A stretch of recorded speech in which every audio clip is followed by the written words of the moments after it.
Ferreiro, Richaene Ferreira, perdão, doutora, ela é gastro, expert no assunto, já participou da gente aqui várias vezes, fez um grande sucesso no Fala Espírito Santo. Vocês pediram para ela voltar, ela está aqui com a gente, doutora, para resolver os nossos problemas, não é verdade?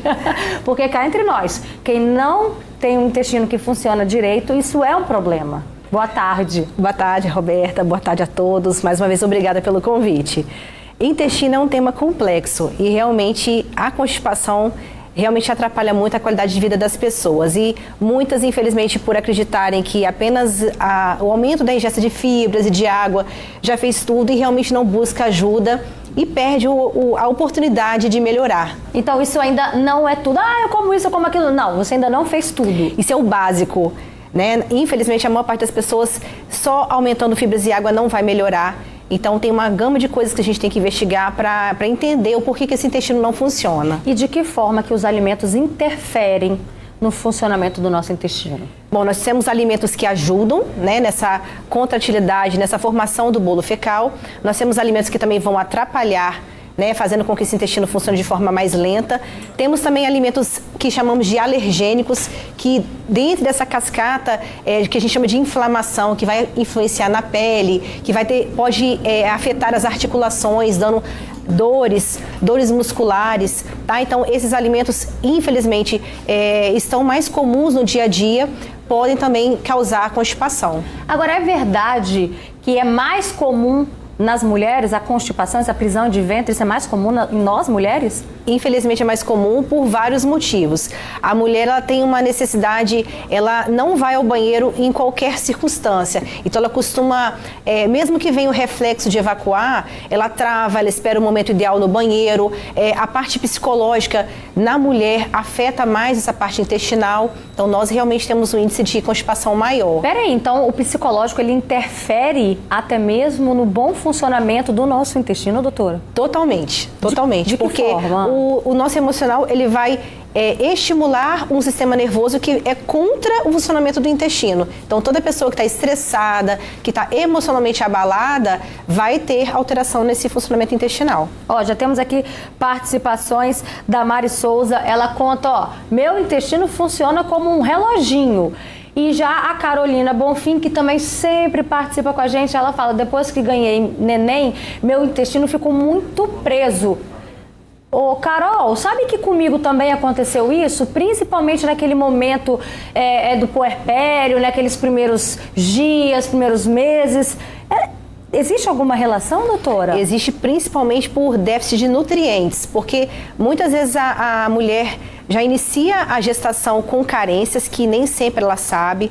Por exemplo, o magnésio é um mineral, independente da gravidez ou não, muito importante para o intestino e existe carência dele na maioria das pessoas, porque o solo brasileiro está em carência. Então essa mulher passou a gestação inteira sendo necessário esse nutriente, depois ela vai amamentar, então com certeza vai faltar e por isso ela percebe neste momento uma dificuldade maior. Então, olha só. Se é o seu caso, minha amiga, ou então alguém na sua família enfrenta esse problema, vem cá. Doutora, a gente preparou aqui uma bancada, eu vou convidar você de casa, participa aqui com a gente, que a gente vai dizer o que é verdade, o que é mito, né, na nossa alimentação, que pode ajudar e o que pode atrapalhar. Às vezes você está comendo um determinado alimento, você pensa que é super benéfico, mas aí, isso é de pessoa para pessoa ou isso aqui vale para todo mundo, doutora? Alguns alimentos a gente pode colocar de forma geral e aí cada um vai ter uma sensibilidade um pouco maior. Então vamos lá, o que ajuda e o que atrapalha do que a gente colocou aqui na nossa bancada? Bom, desse lado de cá nós temos frutas, verduras, legumes que apresentam uma quantidade de fibras adequadas, então vão ajudar no processo de evacuação. As folhas, no caso a água, lembrar que o mínimo de água para cada pessoa são 2 litros, mas o ideal é calcular a água por peso, mas por peso ideal. Então se for uma pessoa muito com excesso de peso, a gente não tem que ter cuidado nesse cálculo. Então, de forma geral, 2 litros o mínimo. Agora você disse a respeito das folhas.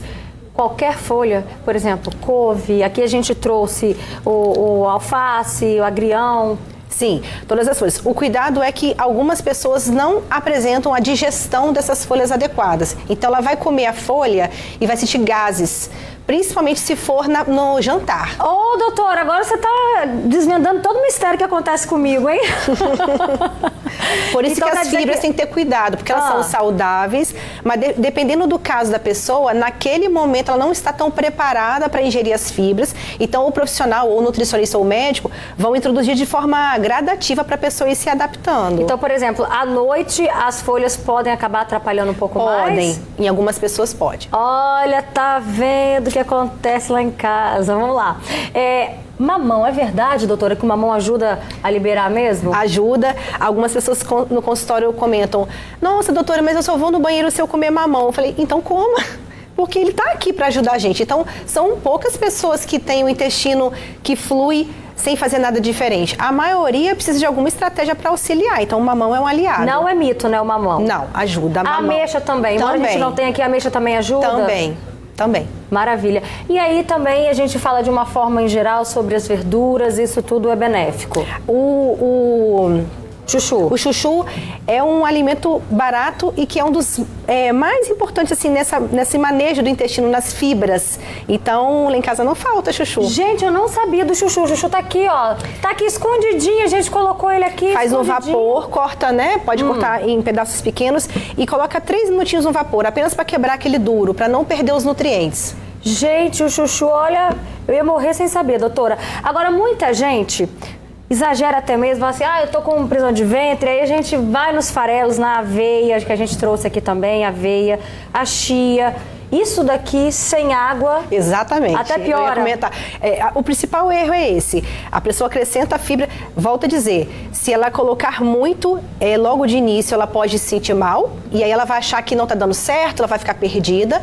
E além disso tem que ter a água, porque a fibra puxa a água para o intestino, fazendo com que faça um bolo fecal, né, as fezes mais confortáveis para saírem. Olha só, a gente tem aqui, antes da gente continuar, calma que tem mais mitos e verdades aqui. Tem aqui a participação de uma telespectadora, calma aí, achei, da Josilene Souza Lima. Beijo, obrigada pela sua participação. Ela fala que ela tem um intestino muito preso e ainda tem, doutora, hérnia no umbigo e tá tendo muita dificuldade para ir ao banheiro. Existe alguma relação que a hérnia possa estar interferindo?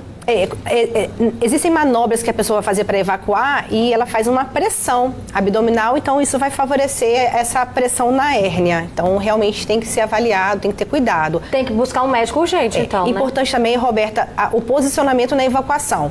Então tem algumas pessoas que vão para o banheiro, levam o celular, às vezes se encostam. Isso é totalmente contraindicado para evacuar. Então o ideal é sentar, evitar ficar muito em posição ereta. Então, se possível, principalmente para pessoas baixinhas ou crianças, elevar a perna, botar um banquinho para poder... existe uma angulação entre o reto e o ânus. Se essa angulação é muito fechada, essas fezes vão ter dificuldade de descer. Pera aí que a gente vai falar sobre isso. Então vem cá, alguém consegue me acompanhar aqui? A gente não combinou isso? Deixa eu sentar aqui, vou até... Doutora, onde é melhor pra gente mostrar a posição correta, minha amiga?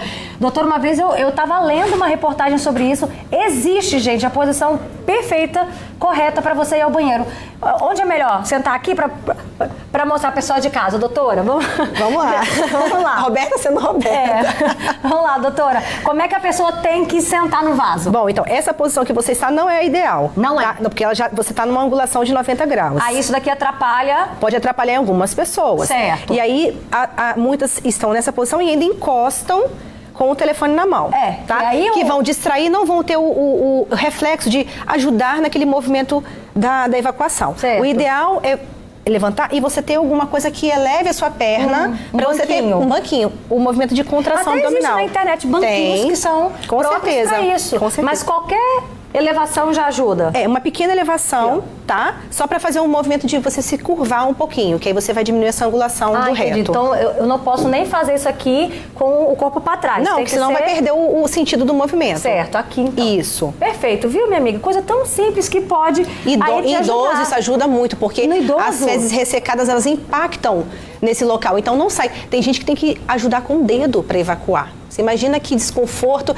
que constrangimento. Doutora, para a gente finalizar aqui a nossa bancada de mito ou verdade, olha só, A banana, é verdade que ela prende e a goiaba também? Em algumas pessoas, sim, ela pode prender. Então, a gente, de acordo com a dieta da pessoa, a gente analisa a quantidade de banana, a frequência de ingestão e, às vezes, a gente tem que modificar isso. Certo. E aí, nessa dificuldade que muita gente tem de ir ao banheiro, muita gente acaba exagerando no uso do laxante. Quais são as consequências disso, doutora? O laxante, ele traz pra gente, assim, no início de algum tratamento de algumas pessoas, ele vai auxiliar naquele início de tratamento até a pessoa conseguir entender a causa da constipação.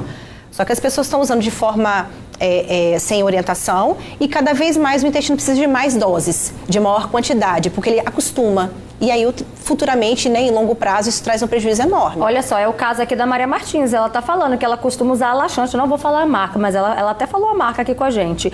A Maria Martins fala que alguém da família dela, ela não falou o nome aqui, enfim, leva mais de 8 dias sem evacuar. E aí tem um detalhe, é autista e toma remédio ainda para poder evacuar. Mais de 8 dias, doutora. O autismo tem grande relação com o intestino.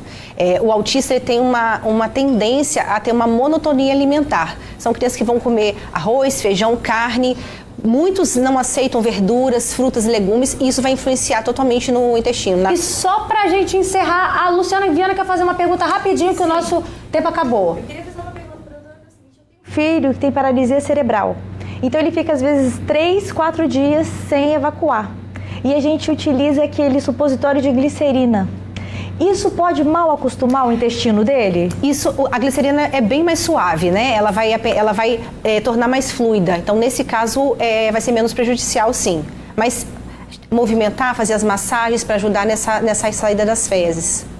Obrigada pela participação da doutora Richaene. Gente, Richaene Ferreira, pode anotar esse nome aí. Essa doutora é maravilhosa. Obrigada pela sua participação, aumentando a qualidade de vida dos nossos telespectadores, viu? Eu que agradeço. Beijo, Obrigada. volte sempre. E agora vamos continuar aqui o programa. Vem cá, você.